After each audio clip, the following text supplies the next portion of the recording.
আমি রেখাস ব্লগে আপনাদের সবাইকে অনেক অনেক স্বাগতম। আশা করছি আপনারা সবাই ভালো আছেন, আমিও ভালো আছি। আপনাদের ভালোবাসায়, ভগবানের কৃপায় একদম সুস্থ আছি আর একদমই ভালো আছি। আর ফিরে এলাম অনেক দিন পর। আসলে এখন না ঠিকঠাক ভিডিও আমার ছাড়া হয় না, আসলে নানান কাজে একদম জড়িয়ে গেছি। যাই হোক, যখনই সুযোগ পাই একটু ভিডিও ছাড়ার চেষ্টা করি। আর এটা আমার অনেক দিনের ভিডিও, সেই রথের ভিডিও করা ছিল, ভাবলাম এটা এডিট করে ছেড়ে দিই। যাই হোক, এই যে চলে এসেছি, কোথায় বলুন তো? চলে এলাম একদম মেট্রো স্টেশনের সামনে। আর মেজ দিদি ভাই আর বড় দিদি ভাই আগে এসেছে আর আমি পরে অটোতে এসেছি। ওদের আমি খুঁজে পাইনি, দাঁড়িয়ে আছি। আর সামনেই একটা ফলের দোকান ছিল, দাদাটা ফল বিক্রি করছিল, ভাবলাম একটু ভিডিও করি। বেশ ভালো লাগছিল, নানা রকম ফল ছিল। যাই হোক, এই যে দাঁড়িয়ে আছি। আর অনেকটা সময় পরে দেখছি দিদি ভাইরা এই পাশটা দিয়ে না, এই রথ বিক্রি হচ্ছে, এখান দিয়ে মেট্রো স্টেশনে ঢুকে গেল, কিন্তু ডাকলাম শুনতে পেল না। যাই হোক, ওই জন্য আমিও চলে এলাম। আর কালকেই রথ, আর দিদি ভাইরা যাচ্ছে আগে আর আমি পিছনে।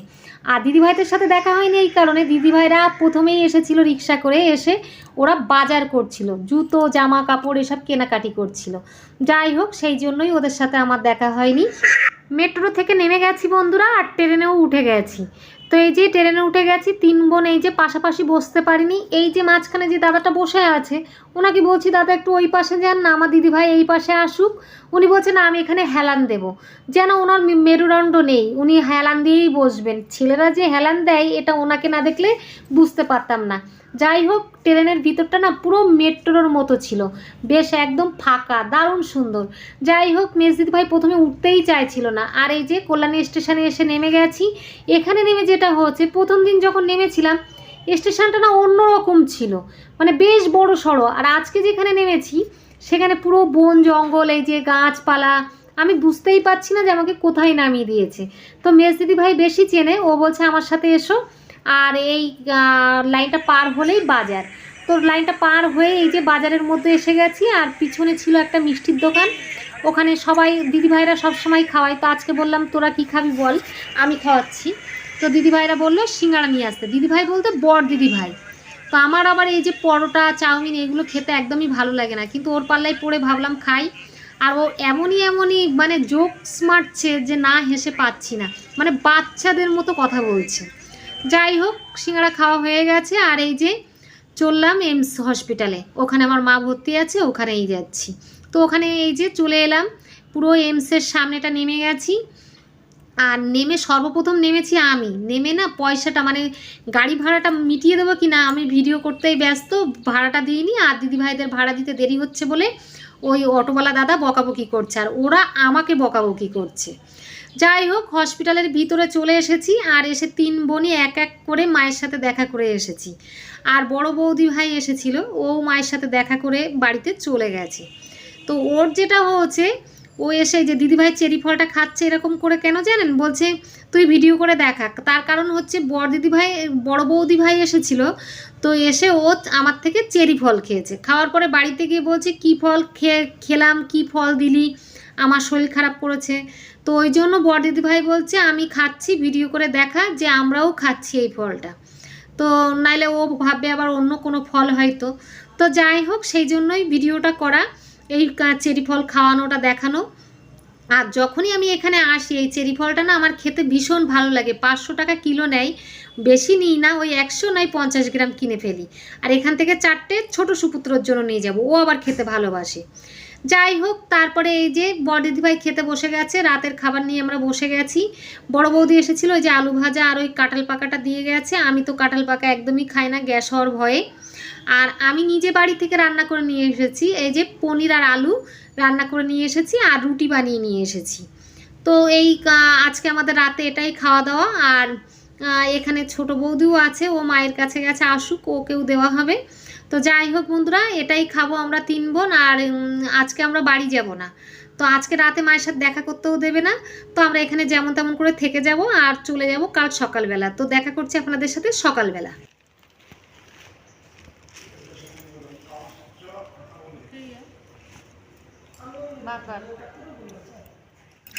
ফিরে এলাম পরের দিন সকালবেলা।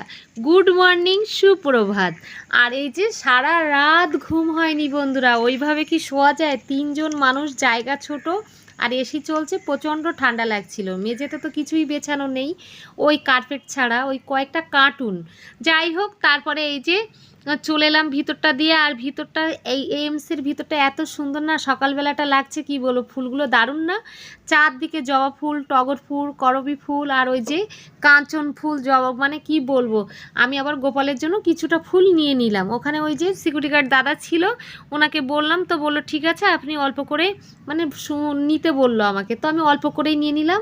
অল্প বলেনি, বললো ছিঁড়ে নিন, তো নিয়ে নিলাম। যাই হোক, অল্প করেই নিয়েছি।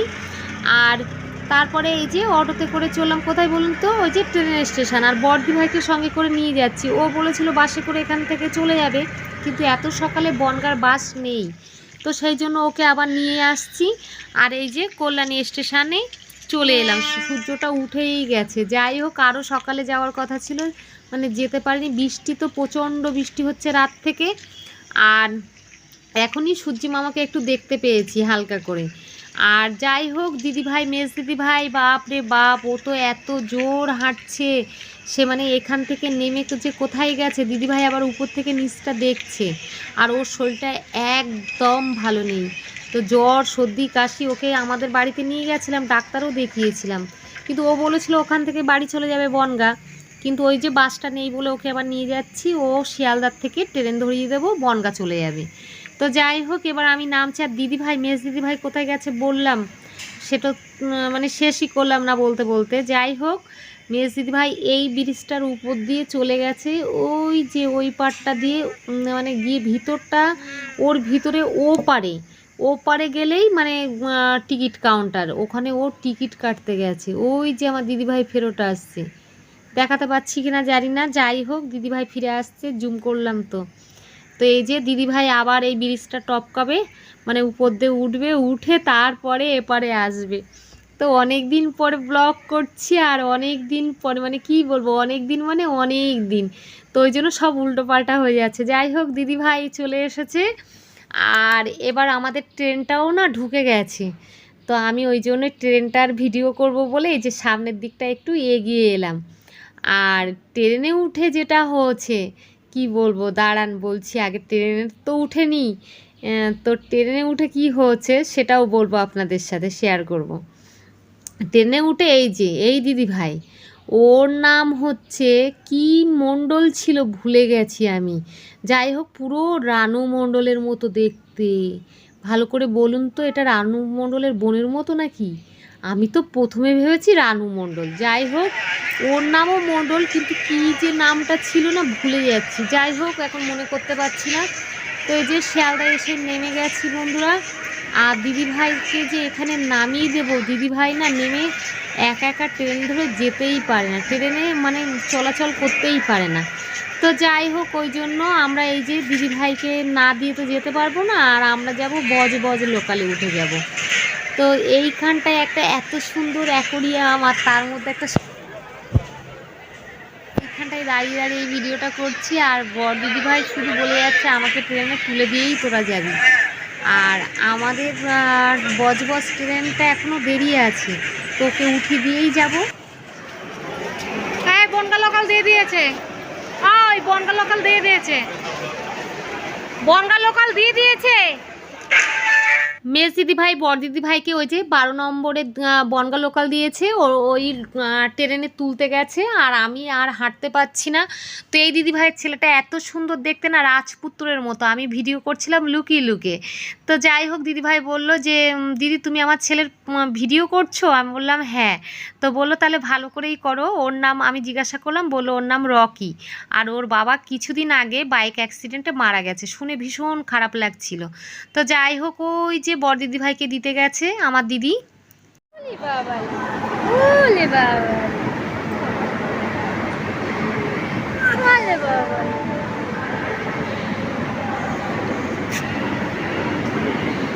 তোর ছেলের নাম কি?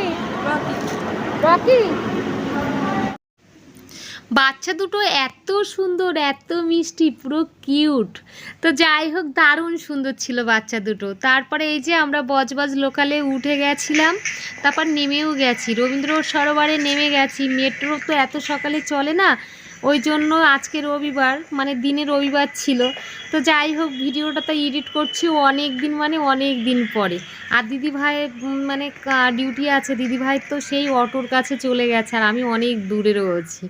তারপরে এই যে র্যাপিডো ডেকে নিয়েছি, তারপরে এই যে র্যাপিডো ছিল আমার বর। তো যাই হোক, আমি আমার ভিডিওটি এখানেই শেষ করছি, আর দেখা হচ্ছে একটি নতুন কোনো ভিডিওতে। টাটা।